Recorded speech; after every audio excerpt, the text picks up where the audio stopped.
Hello, everybody, and welcome again to Nerd to the Third Power, your one-stop shop for all things nerdy and awesome. I'm your host and master of ceremonies, Dr. Gonzo. With me, as always, this epic quest of awesomeness, and looking somewhat frazzled this week is our resident anime goddess, the Cat. Cat, you look like you've been run through the ringer. Oh, that's what an anime convention during a pandemic will do to you. Now, was this an in-person con or another virtual event? This was a double whammy. Fun thing about 5-year contracts is that we were contractually obligated to host a show in person at our convention center and hotel this year for the convention that I run, because the state of Missouri and the city and county that the convention takes place in have no limits whatsoever on gatherings, no caps, nothing. They just have nothing. They literally do not care at all. So unlike last year, we could not get out of our contract. And before anybody says anything, you gotta understand that the cancellation fees are more than my yearly salary. Ouch. Yeah, it's real bad. It's real bad. So we, had to put on this show, and none of us wanted to be there. We were all very angry that we were there. We continually referred to the show as Contractual Obligation 2021. But it was okay. It was really okay. So there was an online portion that anybody could, if you bought a ticket, you could get into, and you could watch anything that took place in the convention center was streamed online, and anything that was streamed online was streamed into the convention center, so that nobody really missed out on any of the programming. So we had some virtual guests and 2 in-person guests who actually wanted to come. God bless them. And it wasn't too crazy. It wasn't too huge. It wasn't too crowded. Most people were, everybody was more or less masked. It was just whether or not they were wearing them correctly, and social distancing was really hard. But we did it, and it's done, and it's over with. And if there is any sort of goodness in this universe, we will not have to do it again. Well, on the upside, I'm sure that after having a year to air itself out and get the scent of geek funk washed out, I'm sure it was much easier to breathe this year after a year off of in-person events inside that convention center. Yeah, it gave them that year to remodel the convention center, so it actually looks really nice, and we're like, oh, this is much too nice for our event. These brand new floors look real good. Oh no. And then, of course, there was, the ever-present question of how long it would take before you destroy this. Yeah. They don't put out the fine china for us weebs, but there was definitely the worry of oh no, there's brand new murals on the walls, and I'm like, somebody's gonna lean on that with their wig that has been sprayed with something. Or a Homestuck fan will put their hands upon it. Oh my God, yeah. You know what? I haven't seen a Homestuck fan in a long time. But if you say Homestuck 3 times in the mirror. I think that you're joking, but I am not willing to take that chance. Yeah, no, I don't know what'll happen, but I would not try it. All right. Well, let's see. My time since our last recording has been somewhat less exciting. Although I did get my first my first vaccination jab. I am on Team Pfizer, so I got my first jab. The only side effect I experienced with my first vaccination was some soreness in the arm. But since I'm getting the Pfizer, I'm told that it's the second shot that really kicks your ass. So we shall have to see what happens when I get my second one on May the 8th. So yeah, great. I had to schedule it during my work weekend, so that's going to be fun. Yeah, I did mine on a Wednesday. My second shot was on a Wednesday night, so I had D&D immediately after that. And at the end of the night, I was literally slumped in my chair, and they're like, "Are you okay?" And I'm like, "No, I'm not. I'm not okay." And they were like, "Okay, well, it's 9:30. Why don't you go to bed?" And then the next day, I went into work and had to leave in the middle of my shift because I was so dizzy. And just felt awful. And that one knocked me on my ass for 3 straight days. No joke. Well, I don't know how they did it in your neck of the woods, but because I live in Baltimore County, which is the most populous county in the state of Maryland, I didn't get a luxury of choosing when my appointment would be. I had to pre-register, and then the state of Maryland sent an email going, "This is your appointment. Show up or don't. It's up to you, but we can't change this shit." And I kind of raised my eyebrows that a portion of the email said, "Do not arrive more than 30 minutes early to your vaccination," which kind of raised my eyebrows because, like, you'd think something like this, you'd want to be early to get it done and over with. Then I actually got to the Timonium Fairgrounds where they were holding the vaccinations and saw why they don't want you to arrive so early, because Jesus fucking Christ, that line. Okay, so... Yeah, so first off, the Timonium Fairgrounds, they aren't that large to begin with. They're maybe about the size of the football stadium. So they're also in the middle of a very urban portion of Baltimore County. It's not like it's in a field somewhere like where they hold the Maryland Renaissance Fair. No, this is right smack dab in the middle of a town. And you can only get into the fairgrounds via a normally very busy main street. So you have to get off of the 695 outer loop onto Pedonia Road. So there's basically, when I left 45 minutes early because I anticipated that I was going to be stuck in traffic. What I did not anticipate was that I was going to be spending 2 hours sitting still on 695 on a Saturday trying to get off the exit onto the highway to get to my vaccination. God. So thankfully they didn't really give a shit if you were late because of traffic. It was really just, look, are you here on this day? Do you have your confirmation email? Great, go get stuck. So yeah, it's yeah, since I work for a hospital, I got vaccinated before the public. So it was just like the hospital said, okay, your tier of employment is now open to, because like obviously they saved all the first doses for like ER and patient facing people. And since I don't work in the ER and I'm not technically patient facing, I was in like the second tier to get it. So they're like, hey, your tier is now open. Here's the scheduler that we have just for St. Luke's employees, which is the hospital I work for. Have at it, make your appointment. So I got into the very first one I could get into. And that was on like a Thursday or something. And then, the 3 weeks later to whatever it was, 3 weeks later, like the only day that week I could get it was on a Wednesday. So it was like, well, shit. Well, unfortunately, because my job allows me to work from home, I had to wait until John Q. Public was able to get his vaccination, so I get to wade through the crowds. So, yeah. So, but anyway, so that's pretty much what I've been up to, outside of just the general malaise that comes with being stuck indoors, counting the bumps on the popcorn ceiling of my bedroom, and trying to find magic eye pictures within said bumps. So, yeah, it's been pretty boring for me on this end. So, but of course, this is all a ramble. We do have things to do, so let's just get right to it. Our discussion topic this week is Falcon and the Winter Soldier, the newest Marvel series from Netflix. We're also going to do a brief recap of Wandavision because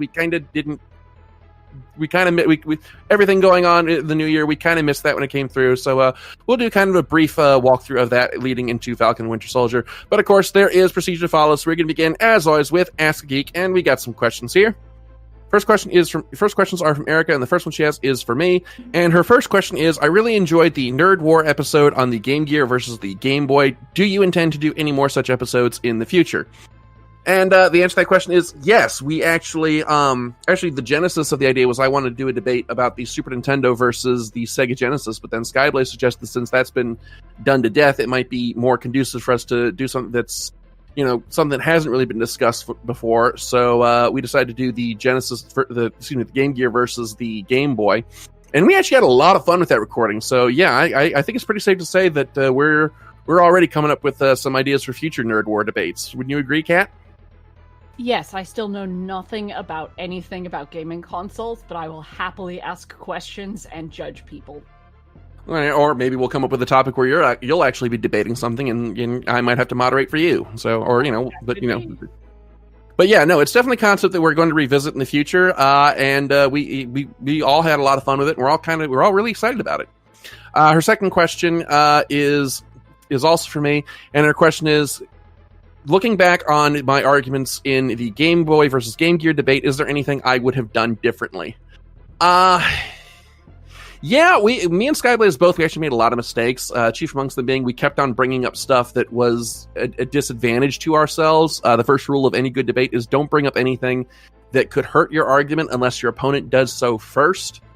And we both kind of kept on inadvertently making that mistake. The only other thing that I can really think of that might have helped my case would be I should have argued stronger for the ability to include the Game Boy Pocket in the discussion, because it was really just it wasn't a console, it wasn't a separate console. It was basically just a smaller Game Boy. So excluding that from the discussion would be kind of like talking about the PlayStation 2, but saying you can't talk about the PlayStation 2 Slim. It's just the same console, but just smaller.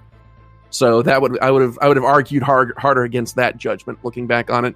But as I said in our previous, at the end of that episode, I have nothing to be ashamed about in my arguments. I did my best, and there's no shame in being beaten by a well placed argument. And Skyblaze certainly had those. And Kat, she asked the same question of you. Is there anything that you would have done differently in moderating that discussion? I would have told y'all to let me talk more so that I could get my questions asked, because there was a lot of I was sort of hesitant to interrupt. Because y'all were just talking, and some of the time you guys were sort of talking in circles around each other, just coming back to the same arguments. And there was a lot of me, because I'm not usually hosting anything, me sort of not wanting to interrupt. But I should have just interrupted a lot more and just said, "Hey, stop it. Let me ask some stupid questions." Okay. Well, lessons learned for the future.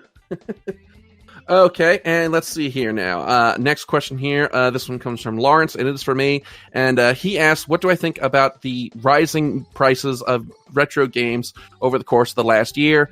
And do I think that it will affect the collecting hobby in the long term? I mean, the prices are rising because of the pandemic. I mean, the quarantine has literally infected every facet of our lives, no pun intended. And so people are looking for any way to find solace in the dreary monotony that quarantine has inflicted upon us. And so, you're seeing a lot more people get into retro collecting simply because it gives them something to do and some new form of entertainment to explore. And that is, of course, going to drive up demand and is also going to drive up prices. I think that once things finally return to normalcy, whenever that blessed day may be, we'll see things kind of plateau and then kind of peter out again to a more normal level. So right now, I think that the spike is temporary. I don't think we're in the middle of a bubble. So much as just basically just a temporary spike because of the quarantine. So, long term, we'll have to see how things stand after quarantine has ended and we can resume something resembling our normal lives. So, yeah, there's that. That's that.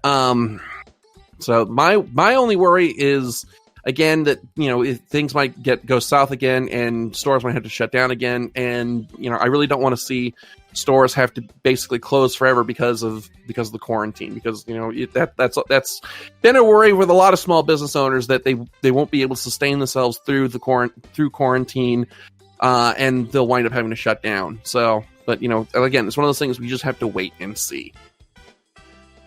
Alrighty, and let's see here now. There's one here I had for you, Kat. Where did I put it? Here it is. This question here comes from Mark, and his question is, do you still follow Attack on Titan? And if so, what do you think of the ending?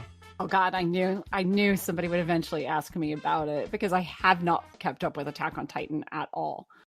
I feel bad about it because I've heard that it's so good. There's been a little bit of controversy about Attack on Titan, with specifically with the mangaka being a little bit, I don't know the right way to say it other than a bit of an imperialist,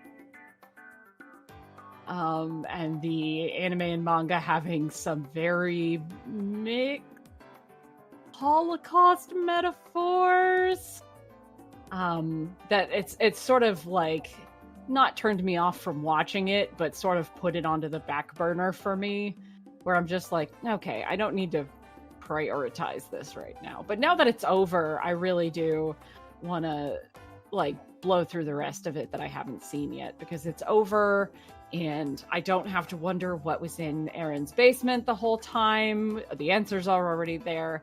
I had read a lot of the manga, and I eventually stopped collecting it, unfortunately, so I'm still very, very behind.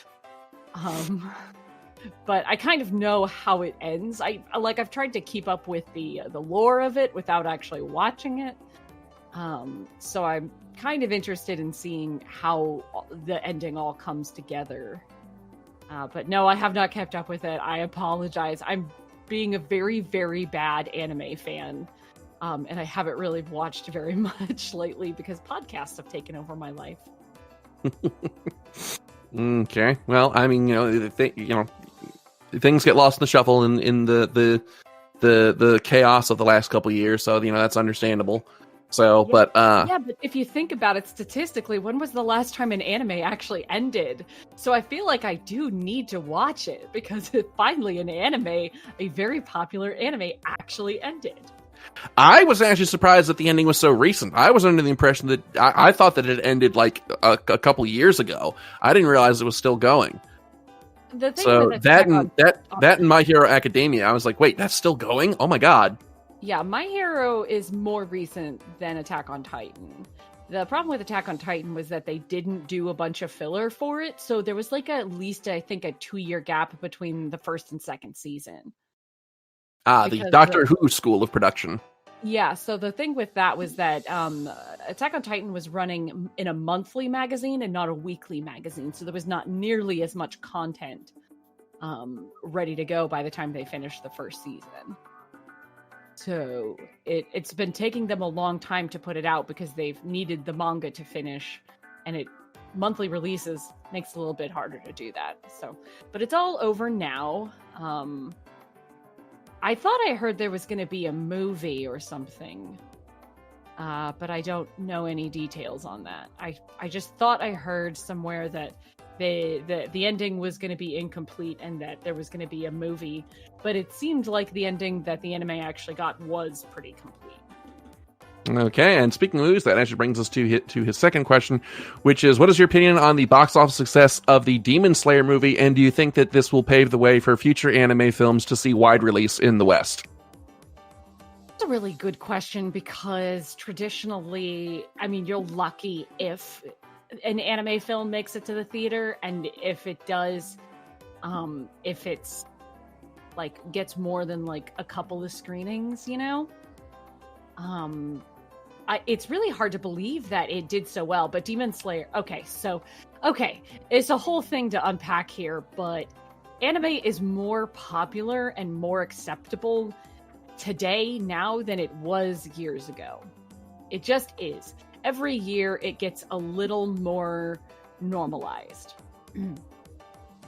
So I can't remember the last time a new anime film was released in theaters. You occasionally get re-releases of older anime films, or they'll, like my local theaters, they do a Ghibli week or a Ghibli month or something like that, where they'll show Princess Mononoke and all that stuff. Now, are we not counting the Pokemon films in this discussion? Pokemon animated films, not live action detective Pokemon sort of things. I don't know the last time one came out because I do not care at all about Pokemon. I think the last one was the retelling of the first couple episodes of the series where Ash first meets Pikachu that came out, I want to say 2017, but I believe that got a theatrical release. Yeah, so there's been more films since then. That is 4 years ago, my guy. Let's not think about how fast time has moved. But none of the, typically they'll do a release of a film, somewhere in LA. They'll do a debut, a red carpet that is for the actors and stuff, but it won't be one of the really, really big theaters. It won't be, obviously huge crowds, but they'll still do releases of some stuff.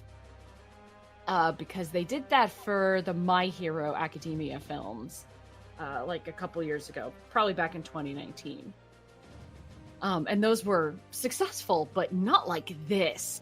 the amount of money that Demon Slayer has made is really quite astounding. And I've not heard a single bad thing about it, which is also just great to hear. I have not watched a single minute of Demon Slayer, but I'm told that one of the characters who's in the film is exactly like my D&D character, and I'm like, well, damn. Now I need to watch this. Well, not to oversell it, but having watched some of it myself, if you like great animation, you're definitely missing out if you haven't seen this, because holy crap, this show brings the heat. Yeah, I being a very bad anime fan, and I haven't watched anything in a while. It's because I can't multitask if I'm watching something with subs. I just can't multitask, and I just don't have access to that many dubs. But anyway, so will this pave the way for more films? I would like to think so. It would have to be another like big title. So another one of the big titles that are really hot right now, and not like Boruto or something like that where it's sort of passé. It's got to be whatever is super, super hot right now. So like if they did another My Hero film, it might go somewhere with that. I don't know what else they could do that would be as big. But there might be something in the next couple of years that'll be super big. But again, it's got to be one of those big titles that everybody's watching. But I'd like to think that, that in, as anime just gets more accepted, which it just slowly has, as much as we like to think of ourselves as being super, super niche, it's just getting a little more popular every year. Excuse me. All right, and let's see. Our final question here comes from Randy, and it is for me, and he asks, with E3 actually going on this year, what are some things that I would like to see? I would like to see Sony start stepping up some exclusives for the PlayStation 5. Demon's Souls is great, but I've already played it. Spider-Man Miles Morales, again, another great game, not necessarily something I'd call a system seller, since it's just an expansion of the, I think it's 2018 Spider-Man game. Really, there's not a whole lot there that I would really call a system seller for me. I would really like to see some exclusives stepped up. I mean, the last couple of big, like right now, the big major releases on the PlayStation platform that I had to look forward to are Nier Replicant and the Mass Effect Legendary Edition, both of which are coming out on PlayStation 4. So I'm really kind of looking for something to justify the $700 that I dropped on this console. So I'd really like to see some more exclusives coming down the pipe for the PlayStation 5. I'd like some information at all as to whether or not the next Nintendo Switch is a real thing or not. So, hopefully we'll see something from Nintendo on that. I'd also like to see more, any information whatsoever about the sequel to Zelda Breath of the Wild. I'd also like to find out if they're going to be doing more for the Zelda anniversary, or if the Skyward Sword port is just going to be it. And Microsoft can kind of just do its thing. I've kind of given up on the Xbox. There's really not a whole lot there to excite me. So I'm kind of, just Microsoft is, the Xbox is a thing. It's there. People enjoy it, but I'm not really too fussed either way, whether or not I see anything from there. But the big thing this year I want to see is I'd like to see some exclusive step up for the PlayStation 5. I think probably though that's not going to be the case, given how hard it is to get a hold of one of these consoles right now.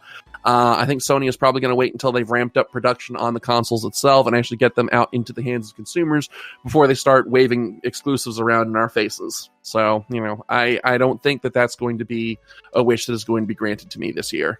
So, but of course we'll see. E3 is nothing if not surprising. So, we'll just have to see what happens. And that is all the Ask Geek questions that we have for this week. Thank you, as always, for sending them in. As always, you can send them to us through the email at drgonzo@nerdofthethirdpower.com. We love getting your questions. We love answering them. So if you get your questions in, you just might get yours read on the air. And so with that, we're going to just march into the meat and potatoes of this episode, and that is the Falcon and Winter Soldier, the latest Disney Plus series in the Marvel Cinematic Universe, with a brief stopover into WandaVision. So yeah, there's a lot to unpack here, but we're going to try and keep it light, if for no other reason than we only have like another half hour on our clock here. So, let's start with, WandaVision, which I unfortunately did not see, but, Kat, I think you, caught a bit of that. So, what was your take on WandaVision? Okay, so the the original trailers for WandaVision did not in any way really cover what the story of WandaVision would be. So I feel like we all kind of just went in blind with a vague concept of what the show would be with no actual understanding of how amazing it was going to be.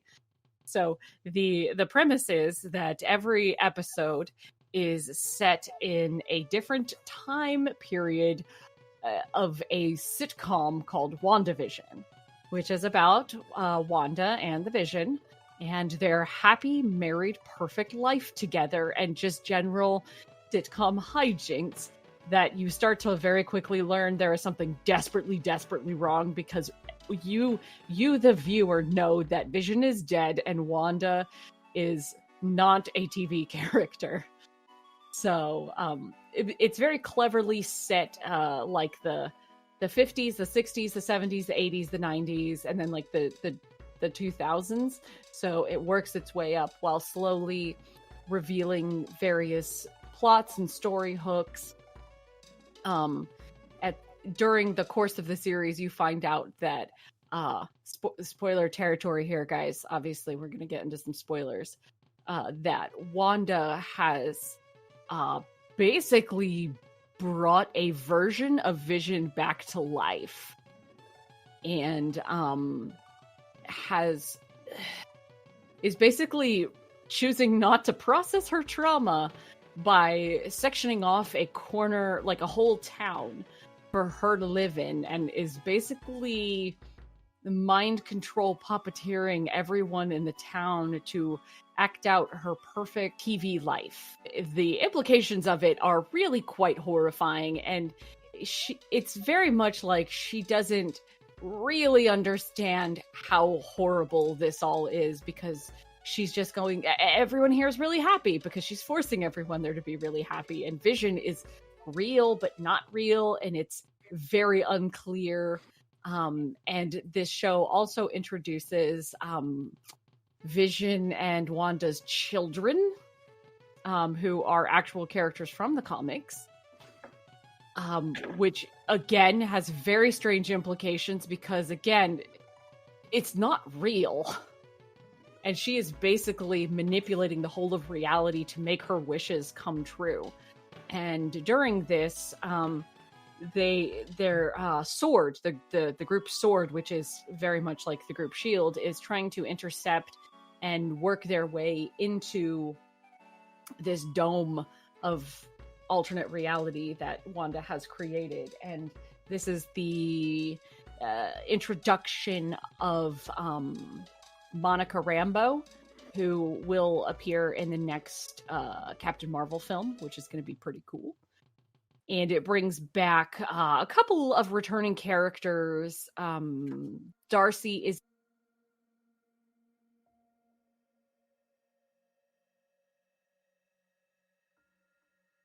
in it, and I had but it has a really fun ensemble cast with this really creative storyline. Again, awesome costuming. If the costuming on this wasn't just the best thing ever, that would be tragic, but it is in fact the best thing ever. And all of it leads up to Wanda realizing her destiny as the Scarlet Witch, which is the first time that her superhero name is used in the series or the Marvel Cinematic Universe. So she kind of goes Super Saiyan, so to speak, and becomes way more powerful by the end of it, which is horrifying because she was already so powerful. So a lot of the build up for WandaVision is to set up bringing a version of Vision back into the MCU and to set up whatever her role in the next Doctor Strange film is going to be. It's wild times, and it was just such a great show. It's a big allegory or metaphor or whatever for trauma and grief, if you couldn't figure all of that out, and about how destructive grief can be and difficult grief can be. And it's a really, really very beautiful show, very clever in all of the ways that it was executed. Okay, all right. Well, I'm kind of sorry that I missed it. All right. Well, then that brings us now to the next series on the MCU slot, and our main discussion topic: Falcon and the Winter Soldier. And again, a lot to unpack here, but we're going to try and keep it light because again, we only have so much time. So I guess I'll go ahead and give the summary on this one. So this story picks up a few months after Endgame. Sam Wilson is kind of wrestling with the idea of becoming the new Captain America and not really feeling like he can live up to Steve Rogers' legacy, so he winds up donating the shield, he thinks, to the Smithsonian, believing that he's not ready to take on that mantle. Meanwhile, a group called the Flag Smashers is a little frustrated at how things have gone after what has been called the blip, which is when all the people who were snapped away in Infinity War have come back, and it's caused a bit of a kerfuffle with the people who have been dead for 5 years coming back and wanting to resume their normal lives, and the people who are left behind not wanting to give up the lives that they've managed to scrape together for themselves in the intervening 5 years. The Flag Smashers are led by a young woman named Carly Morgenthau, who winds up developing a very personal vendetta against the new Captain America, John Walker, who winds up getting the shield. And let's say his 10 years Captain America is not quite up to snuff, as we'll get into in a little bit. In addition, there's also a plot involving the recreation of Erskine's super soldier serum, which ties in with the Flag Smashers, and a surprising return of an old MCU character that we didn't think we'd ever see again. So, let's start breaking this down into its component parts, starting with the plot. So, Kat, what did you think of the story of Falcon and the Winter Soldier? I really enjoyed it. I thought that we were led to believe that the story of this was going to be a odd couple buddy cop kind of series with Sam and Bucky, and what we actually got was a really deep, very cutting look at both racism and how we treat our veterans, which are like deep, complex topics. So I think it was not at all what people were expecting. I think that we thought, oh, this is just going to be Sam warming up to becoming Captain America, and there's going to be some shield slinging, and we didn't know anything about what the actual story was. And I'm very, very pleased about how almost all of it went. I didn't think that it had too many weak links in it. I did really enjoy the story. I think we were all really thrown off by the first episode with John Walker coming in as Captain America. I think we were all like, what? What is this? This is not my captain. And so a lot of people were like, there was a lot of talk being generated after the very first episode. There was all the memes already hit the internet immediately, because that guy has the most punchable face in the world while he's in the mask. But I was very happy with the story. It was it tackled so many of these really complex topics, and it did it very tactfully, I thought. It showed that there was so many different sides to the story. It's not just a one-dimensional Marvel villain with a, here's a guy and a superhero who's going to go stop this one-dimensional Marvel villain. The villains themselves were very, very complex, and I thought just really well done. Yeah, I really enjoyed how this series tackled its serious the topics of racism and how we treat our veterans. For a couple of reasons. One, as you said, these are very deep and complex topics, and it is very easy to go off the rails with either one of these. And I felt like the show really walked the nice edge on that very well. And it also managed to do so in a way that it didn't feel preachy. It felt like it was part of it came naturally as part of the story and the interactions of the characters. Because like one of the things that I really hate, and this is a problem that has sort of kind of been a common issue in a lot of media lately, is writers will want to discuss an issue, and they'll do it by everything come to a grinding halt, having the characters look into the camera and go, this is why this issue is bad, and this is how you're supposed to feel about it, and you're a bad person if you don't. And when I started hearing about, some of the topics that this show was tackling, I was afraid that was what was going to happen, but it didn't, and everything was handled very maturely. And I mean that in the actual sense, like this was a very mature story being told, and not someone trying to lecture me, pretending to be mature. That said, there were some things that I feel like the show kind of stumbled with. The chief problem that kind of binds all my issues together is the series length. This show is only 6 episodes long, and I really feel like it could have been served by being a little longer, or maybe cutting some of the story arcs, because it felt like the show was kind of juggling too many plates at once. The most emblematic thing about this to me is the series villain Carly, who I felt was actually the weakest character in the series. First off, she's a teenager fighting a bunch of grown adults, which that's always going to be a hard sell to me. Second, I feel like that her motivations weren't developed very well, and again, this is kind of a problem of the series length, that we didn't really get to spend a whole lot of time with her. But a lot of her motivations, I felt like the series wanted to just kind of take her word on. Like, we're being told that, like, when everybody came back, she got forced out on the streets and she suffered so much, but we're not really shown any of that.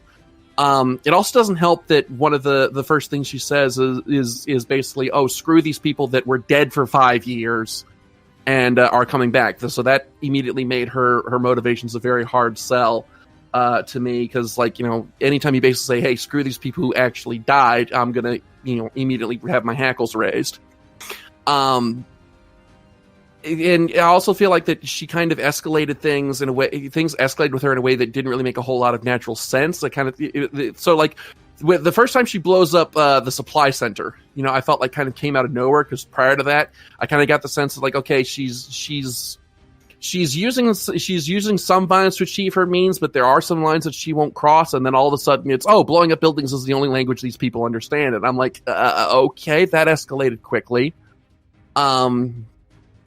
And I felt like she eventually turned into a character archetype that I really don't like, which is the self-righteous extremist. And this is a character that I discussed in one of our Voltron reviews. I think it was for season 7, where the character's basic motivation is, like, I may have some good points, but I'm not really interested in solving the greater problem. I just want to be right. And I feel like that really kind of was emblematic in her final fight scene with Sam, where she's just kind of wailing on the shield and screaming, fight me, fight back. And I'm just like, okay, you're not really interested in changing the world. You just want to be a martyr and be proven right. So that was kind of where things fell apart. Again, I feel like a lot of this could have been fixed with the series being lengthened a little bit, and maybe getting to spend more time with her. As it is, she kind of came across to me as just basically a Twitter activist power fantasy. But if we must stay within the 6 episode limit that we're given, I feel like a lot of the issues that I have with her could have been solved by just a simple flip of the script on her relationship towards the people who got snapped away. So in the series, she was one of the people who got left behind and is sort of displaced by the people coming back from the snap. And I feel like that her motivations would make a lot more sense if she had actually been one of the people who had been snapped away, and instead of her being left behind, she had been snapped away and come back to find that everything she knew was gone. Because one of the threads that runs through the series is Sam and Bucky are actually very sympathetic to her motives, if not her methods. And I feel like that there'd be more consistency in that if she was one of the people who was snapped away and then came back and wound up getting screwed by the system because of that. Because that's something that we actually see firsthand evidence of. In the first episode, I think it was, Sam and his sister go to get a loan from the bank to save their family boat. And the bank pretty much tells Sam, like, look, we know you're a hero, but, being dead for 5 years ain't no excuse. You're not getting this loan. So we've seen firsthand Carly come from that angle, would make her motivations and her actions make a little more sense. But even that was not a total deal breaker. All right, and of course, we have got to talk about Daniel Bruhl as Helmut Zemo, because, my God, this man just steals the show in every scene that he is in. He really did. It was quite surprising because I guess we knew in advance that he was going to be in it, but we didn't really know that he was going to be great in it because he was sort of not a villain, almost. Like, he was a villain, but not a villain. He was like an anti-hero kind of deal, and it was great. You know what his role in this series kind of reminded me of? He kind of felt almost like Q. In that he's not quite a hero, he's not quite a villain, but he's not quite a hero, but he's not quite a villain, and he's just kind of there to just, he's there to kind of help, but he's also gonna, kind of tweak with our heroes a little bit, kind of flick their ears, annoy them a bit. But he absolutely stole the scene in every scene he was in, and I loved how they gave him some motivation beyond just, because like he was great in Civil War, but like, revenge is only a motive that can go so far. But I love that they gave him some actual like philosophy and motivation as to why he has such a hate on for super soldiers. And it was very interesting to watch the debate between him and Falcon and Bucky, about the merits of the merits and pratfalls of the super soldier program.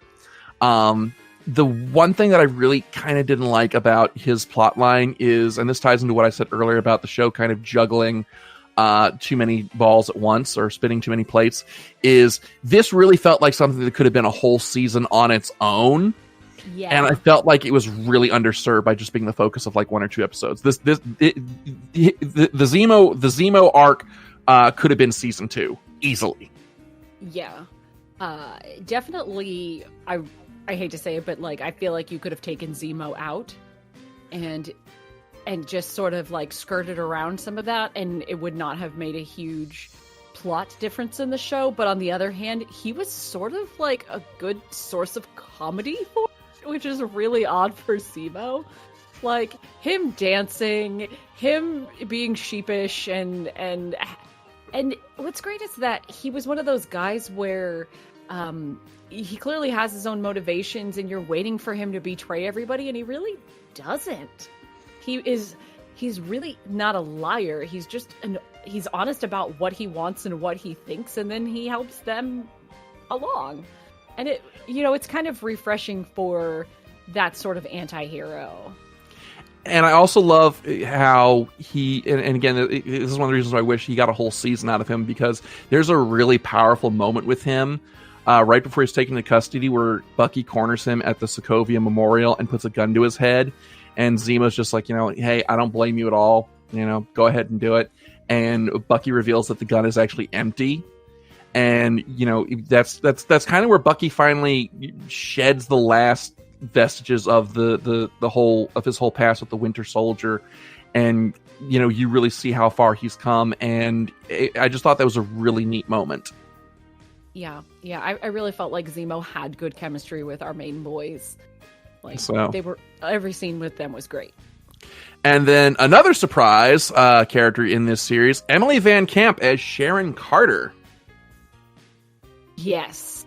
So, Emily Van Camp is great. Sharon Carter's story is so unnecessary. Like, even more than, like, Zemo's. Like, I have such a... It's not a huge issue. It just felt silly that it felt shoehorned in. The whole putting Sharon in and then revealing her to be revealing her to be basically one of the villains at the end of it. It just felt shoehorned in for this season. It's one of those things where Gonzo's right. We should have, if we had put this in for a second season or had it more of a teaser than making it more of the plot, because they sort of built up the power broker is so important and the power broker is so powerful, blah blah blah. We keep getting told, not shown.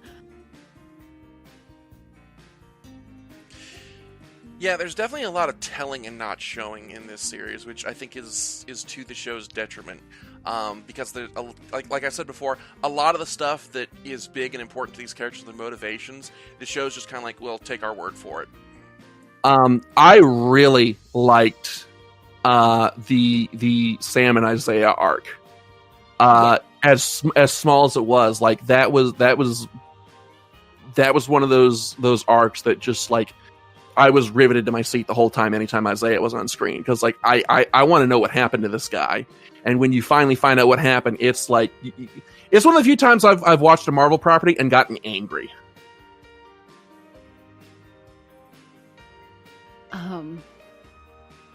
Okay. That's pretty much the end of my thought on that. Your turn now. I mean, I think you're right about it was spinning too many plates, but the thing that I thought was the weakest link was everything having to do with Sharon Carter as the power broker, because they just sort of set up like, oh, here's, I mean, like, don't get me wrong, I'm glad we went back to Sharon and, you know, came back around on what she's up to. But, like, setting her up as a villain, I guess? I mean, yeah, definitely they're setting her up as a villain. And, like, they kept alluding to, oh, there's this person called the Power Broker, and they're gonna help me, blah, blah, blah. Like, none of that was necessary. Like, obviously you need to fill out some stuff. I actually liked Carly and the Flag Smashers. I thought she was a very interesting villain, and I say this because the Marvel villains tend to not be that sympathetic, even though many of them are created to be sympathetic. And like, I think she has a bit of development over the, like, a very subtle development of somebody who, over the course of the series, it's a little bit like Loki in the Avengers film, where she realizes that she's gone too far, but she can't turn back at that point.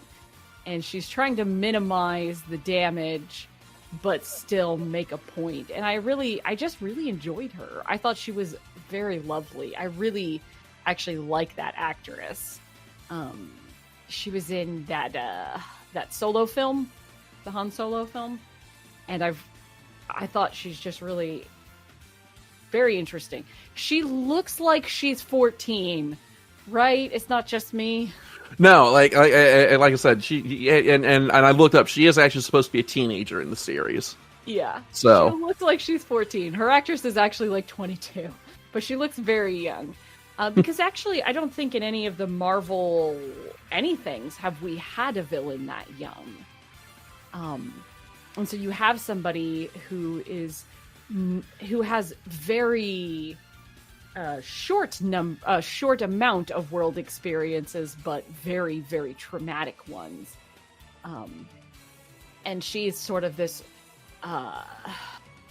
trifecta of people trying to process their trauma.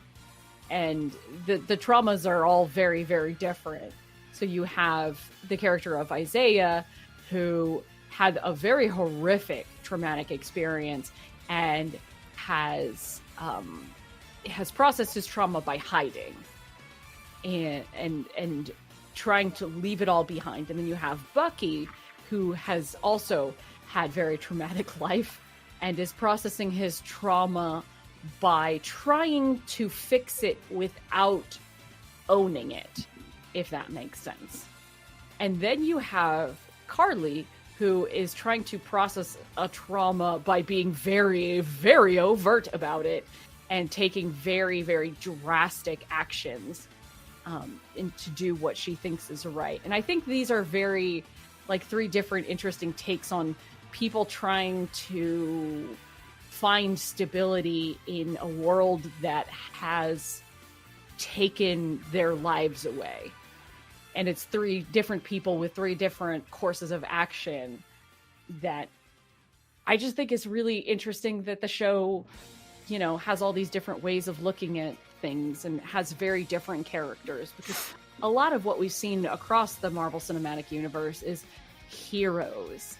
And we don't really see the Isaiahs, the person who has rejected his abilities because of the people that he could give it to were the same people who traumatized him. Like, he can't bring himself to fight for a country that would not do the same for him. So I liked Carly. I loved Isaiah. I mean, like, yeah, for me, yeah, the biggest the biggest, like, why is this necessary, was everything with Sharon. Because they had already set up, like, other teammates for Sam. And I don't understand why they couldn't have fulfilled those same roles of just being an extra body to be in a fight.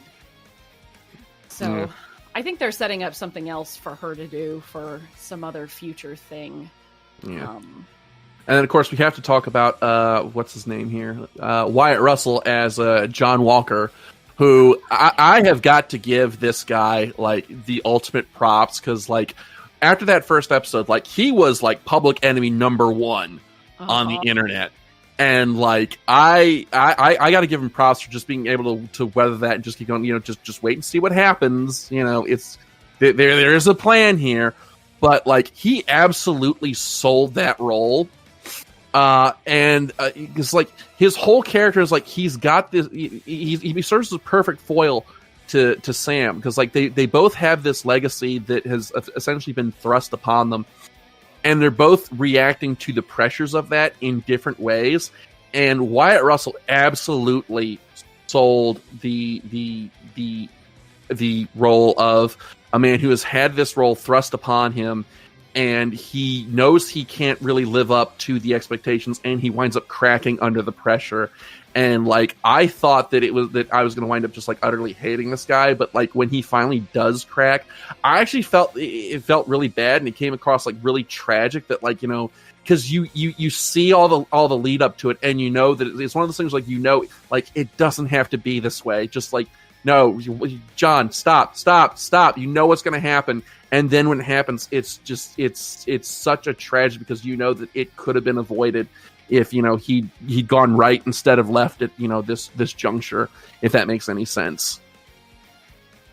Yeah, I thought he was such an interesting character, because you know that it's not going to go his way. You know it from the beginning. You know that the shield does not belong to him, but you gotta wonder what's it going to take to get it out of his hands. And it went south so fast. Because, again, this was a very short series, and it would have been nice if it was, a few episodes longer. 10 episodes would have been a really good number for this series. Oh, yeah. I thought he was such a roller coaster of a character, and none of it felt unbelievable or forced or anything like that. He really is a guy who wants to do good. But he has very human foils that we haven't seen out of a lot of other MCU characters, which falls in line with a lot of, if you know a lot about people in the military, people who have PTSD, things like that, he doesn't have clean hands going into this. He's not the Boy Scout like Steve Rogers.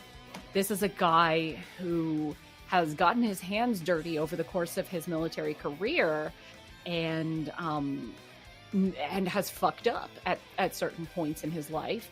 And he really does want to do a good job, but he has that sort of that shadow over him. Yeah. Both of his past and of the legacy of Steve Rogers. Yeah, he's got this, like, hyper... He was immediately rejected by the people who could have worked with him. So if Bucky and Sam had sat with him and said, okay, if this is what people want, then, we'll give you some support. But immediately they rejected him, which, they were both very spurned by him taking the shield. But that wasn't really it wasn't his fault or his decision, Yeah. So they were getting mad at the wrong guy, and he was just there trying to do a good job, and was immediately quite handily rejected by the people who could have helped him realize his destiny as Captain America, so to speak. And also, he's not a super soldier, so everything's just a little bit harder for him, the same way that it's harder for Sam. So he's coming at this with all disadvantages. The advantage that he has is that he's the poster boy. He's what the politicians want Captain America to look like. and he's, you know, he's got a record and he's a patriot and all of this stuff, but he didn't, you know, have the support that he really needed, the real support that he needed, and he lost his shit. And that is just a whole bunch of, like, I mean, it's worth looking at that. The line that he has, which I was so happy that they put in, because I was already, before his court martial, thinking about the idea that he probably has PTSD and reacts very violently when triggered. In the fact that he said, "This is what you made me." And it's not just like, "Oh, you made me Captain America and I'm going to do whatever I want." It's, "This is what the military has made me. This is what the country has made me. This is what war has made me. And you're rejecting it because it's not good enough for you." The type of soldier that circumstances and his career have made him are being rejected because it's not clean. And he's no Steve Rogers. Steve Rogers, you know, despite all the shit that happened in his own films, he was always seen as this perfect poster boy who could do no wrong. The fact that, you know, he hurt a lot of people and there was a lot of collateral damage for his fights and stuff like that. But, you know, he was an all-around American hero. And this guy who was in the trenches and got his hands dirty, he straight up killed a guy with the shield, and it was brutal. But it's not that much worse than we've seen other superheroes in the MCU do. It's just that this was on camera, and that's bad press. So he's being rejected for his dream, his life's work, because it's bad press. And not because he was doing something that no one else had done. And in its own way, it also adds a little bit of weight to Isaiah's backstory, because we're seeing with Walker the evidence that, like, you know, the government will make these soldiers and these characters to serve their purpose, and then once, you know, it becomes inconvenient, they'll just toss them away. Absolutely. And we kind of see in Walker's arc, we see Isaiah's backstory kind of play out, you know, kind of repeat itself. Absolutely. So Walker is he's a bad person. But he's, to me, in my mind, he's like the main villain of the show rather than Carly. Whereas Carly is like kind of a villain, but she's just way too soft and sweet. And anyway, you kind of end the series with two villains who aren't really villains, because you can sympathize with both of them. And the fact that, like, even though Walker did what he did, he still comes back, puts on a costume, and fights alongside them to defeat the Flag Smashers. And you're like, okay, that didn't mean a shit to them. Like, it meant nothing to the supers that he just walked right back in and was like, okay, let's get this shit done. So I just thought it was very interesting that it ended the series with no villains. Because even Zemo hung out with them for a few episodes, is still like, I'm just gonna chill in jail, happy as can be. You're like, wow, it was such a strange show for there not to be like a Mandarin or an Ironmonger or something like that. There was no arch villain that you could pin all of the bad stuff on. You just had, two groups or two people who were doing the wrong thing for the right reasons. See, I kind of disagree with your conclusion that Walker's an out and out villain. I'd maybe call him an anti-villain, because, like you said, he genuinely wants to do the right thing, and he just doesn't really know how to do it. And like you said, he certainly doesn't get any help in that department. And I'd call him an anti-villain. I'd call him basically like he's not a hero by any stretch, just based on his actions. But I would say that he is at his core a decent person, but doesn't really know how to actually be decent. If that makes sense. His training did not allow for the soft hand. Yeah. that So the superhero needs. He's an antagonist for sure, though, because he's not there to be their ally. yeah, I'd agree that he's an antagonist, but the villain I think is a bit much. I'm interested to see what they do with him as the U.S. agent.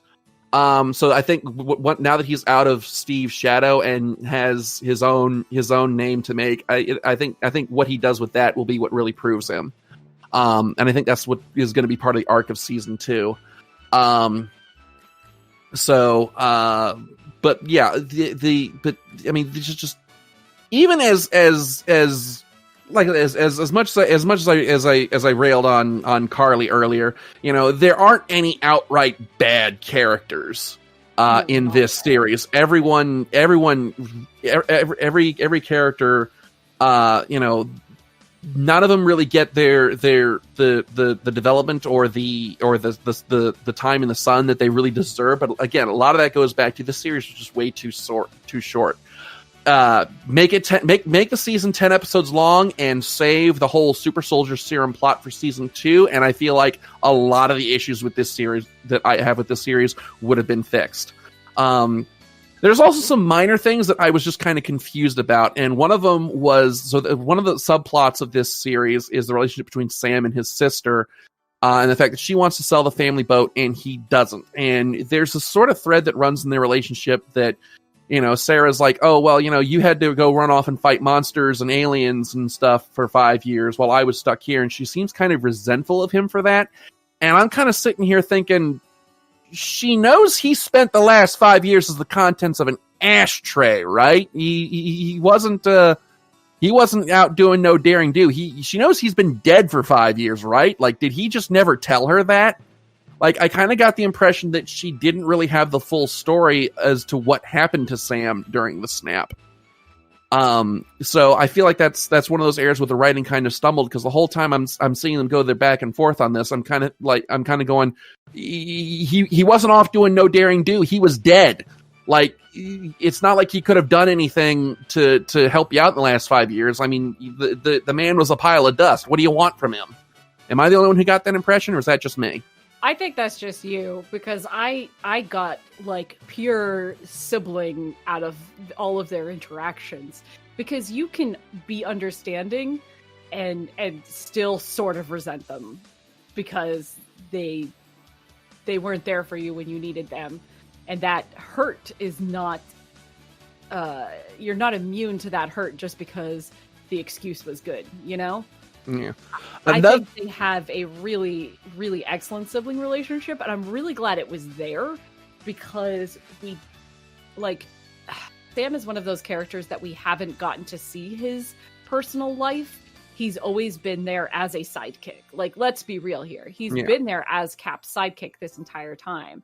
And so he has not been fleshed out as a person outside of Wings. Yeah. And so getting to see him having a strong family relationship is a really nice comparison to Bucky, who has nothing left, as he states. He has no family, he has no friends. He's just got his therapist and a booklet. So like, it was nice for Bucky to get to see that side of Sam, and for us to get to see that side of Sam, so we can go, oh my gosh, yeah, he has such a fleshed out life outside of this. Yeah. Kind of like we got with Hawkeye in previous films, but like less weirdly put. Yeah. Well, like I said, the that was just something that I was just a little unclear on, as to whether or not Sarah actually knew the full story of what happened with Sam. Another thing that I thought was very unclear was basically the status of the people who were snapped away versus the people who were staying behind. So like, you know, there's all this talk of like, you know, the refugees, and I was like, okay, so are the refugees the people who were snapped away, or were they the people who were left behind? Who is the GRC really helping? You know, there's a lot basically of that backstory that wasn't really made clear, or we were just kind of, again, told to listen and believe and just take the show's word for it. Like, one of the things that we're told by Carly is that, you know, the GRC are forcibly pulling people out of their homes and forcing them out into the streets to make room for the people coming back from the snap, but we're never actually shown that. So there was a lot that was really unclear about what was going on behind the scenes with the GRC and who was actually being displaced and who was getting screwed over. And I feel like that, again, that's one of those things that we really need to see some real direct evidence on, because it wasn't really until the third episode that I started to figure out, okay, so the Flag Smashers are the people who are left behind and they're pissed off at the people who are coming back. And, finally figuring out basically where all the cards sat.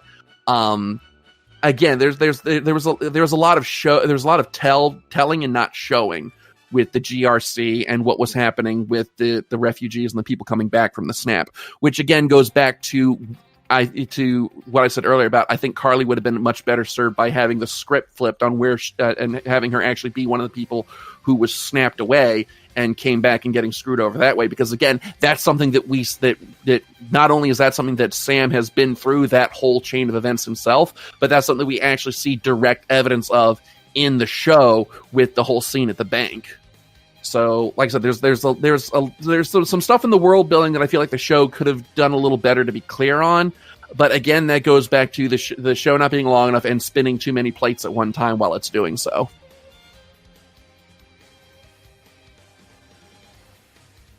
Do you have anything to add to that thought, or should we just move on? No, you literally reiterated the exact same thing that you reiterated 10 minutes ago.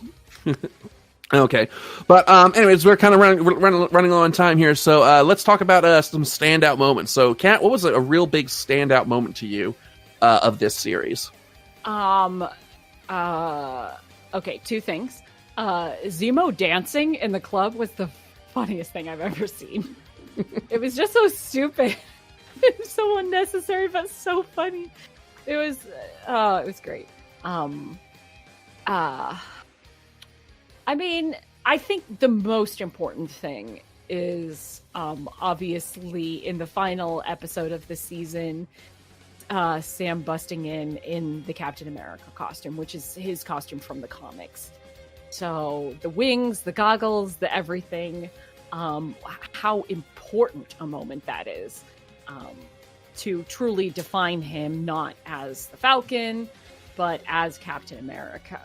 That's the money shot. Like, that's it. That's what, like, I can't describe how cool it is that the official Captain America Twitter no longer shows pictures of Steve Rogers. Like, it's so great. We finally get to see, like, the thing that we have all sort of suspected was going to happen for some time now. We got it. It's here.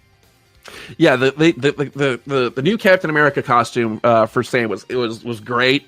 Although I'll say the same thing that I say the comics. I think the mask looks silly.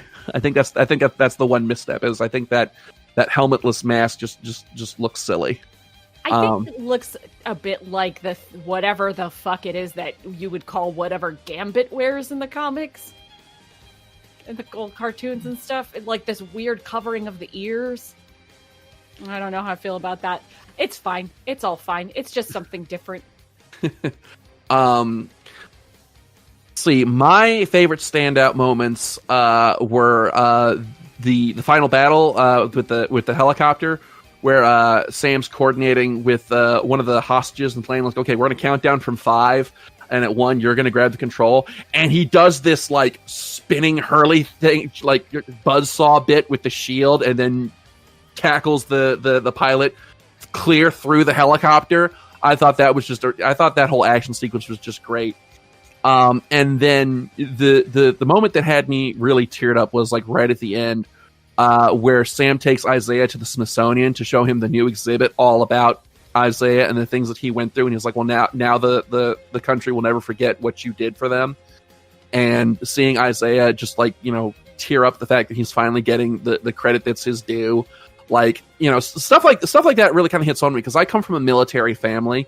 So like the idea of like, valor being honored and rewarded as it should be is something that's really important to me. It's really important to me that, our veterans get the credit that they're due.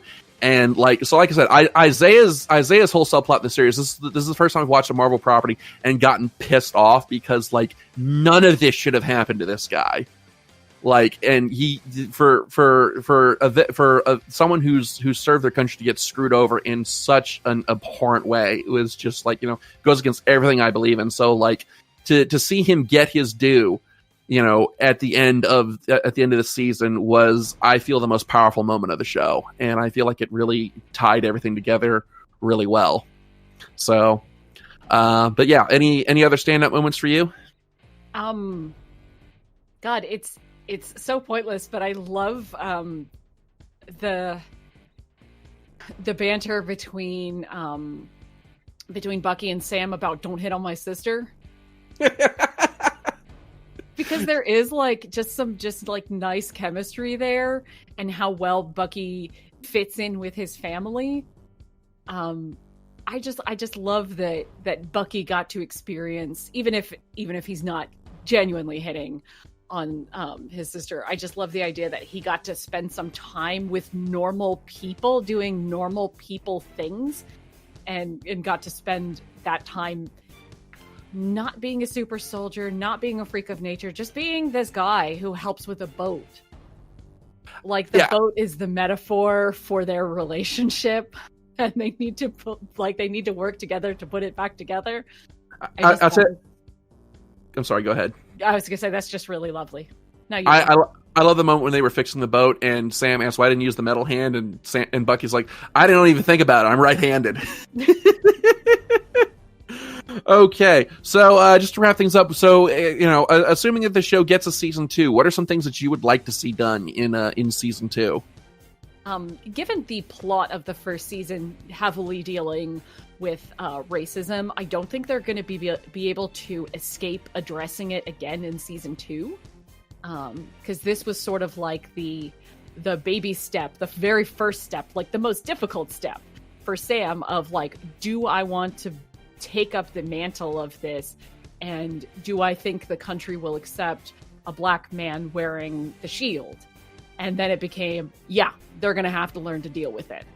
And so I think the second season will probably, if they do it, have to address some of those fears becoming a reality, and how he processes it, how his family processes it, and how the government frames it. I think would be really good things for them to touch on, since that was a primary fear of the first season. It would lead naturally to addressing it in the second season. I am curious to see what they do with U.S. Agent. I know next to nothing about the character, so I don't know if he's like Nuke or something, where he's more of a bad guy than a good guy. Yeah. I'd like to see more of, I'm sorry, I'm just trying to get to the fact that you know who Nuke is, because, he is a very obscure character. He was 100% in Jessica Jones. That's why I know. Because Jessica Jones had that same character archetype of a super patriot who would do anything for his country. Military background, super soldier serum, goes crazy. It's literally... Okay. This is literally a season of Jessica Jones. Well, then that explains it, because I only saw, I think it was the third season of Jessica Jones. Yeah, okay. I think Nuke is in the first season and ends up having to be one of the people that they beat up.